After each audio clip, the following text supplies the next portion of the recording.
Learning how to land is so important. I think one of the goals that you want to be able to have is to where you're feeling as if you're almost effortlessly dancing without a rope. Start to train your body to experience ground reaction forces the right way is so critical to all other function. And jumping rope is like one of the best ways to learn how to do that. Health Lab. I'm glad you mentioned jump roping. I used to skip rope for warm up for boxing, in those typical like three-minute rounds or something like that. But I'm glad you brought it up because skipping rope is something that obviously has a cardiovascular component. There's the conditioning component, there's timing, and it is kind of interesting, right? It's frustrating when you don't get it, especially when it whips you on the air if you're using a proper rope. I'm just curious if you could just give us a quick skipping rope one-on-one. Do you like to see people jumping with both feet and toes? Do you like to see people doing high knees? Do you like people basically like shuffling? You want to see people doing double dutch? What do you want to see people doing over time? All of the above? Maybe not the double dutch, but all the above. I mean, I think that that's the cool thing about it, right? Like once we sort of master the skill, because for all of us, that first jump with the 2 feet going together is a challenge because you just got to time that rope and you got to time your jump. And then we get bored as we often do as humans. We get bored with what we can do. We want to take on new challenges.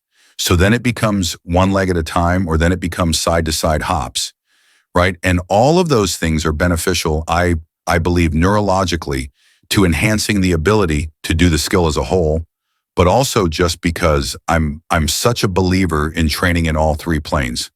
So like just doing straight up and down versus now I can do frontal plane, side to side motion, and then I can even do small little twists or corkscrews, we call them. It requires you would know more better than I do. It requires different neurological patterns to be able to coordinate that because you're changing the orientation of your body in space. So it's not just that I'm changing the exercise, but I'm changing how my body interprets that exercise because what's happening to my body in space. So I love, whatever people wind up doing, but I am amazed. There are people, I just started following this young woman on Instagram. She is ridiculous. Like I watch her and I'm like mesmerized at what she can do with the rope. It's like is an extremely athletic endeavor when it gets to be at that level and the speed and the precision and the, I think one of the goals that you want to be able to have is to where you're feeling as if you're almost effortlessly dancing without a rope, like where you're just bouncing off of the ball of your foot.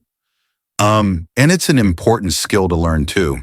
Whether you go back to run or even jog, right? Just like, more casual running, learning how to land is so important. One of the drills that people should try is like, try to jump on your heels. So just stand up, pull your toes off the ground, right?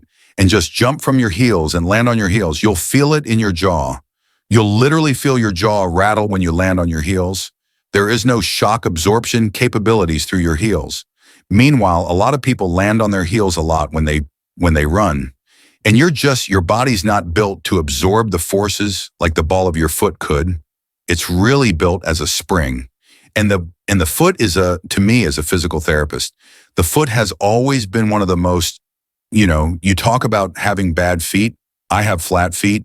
It looks like I got flippers if I took my shoes off, like I'm wearing scuba fins. There is no adaptability of that foot to the surface. When it's completely caved and flattened like that, the job of the foot is to be adaptable. Well, there is some adaptability because it's so floppy. But at the same time, at some point, that critical juncture when you're going to then step through and you need to be able to push off, the foot has to actually changes in the midfoot itself to become a rigid lever, is what they call it. You're going from a mobile adapter to a rigid lever.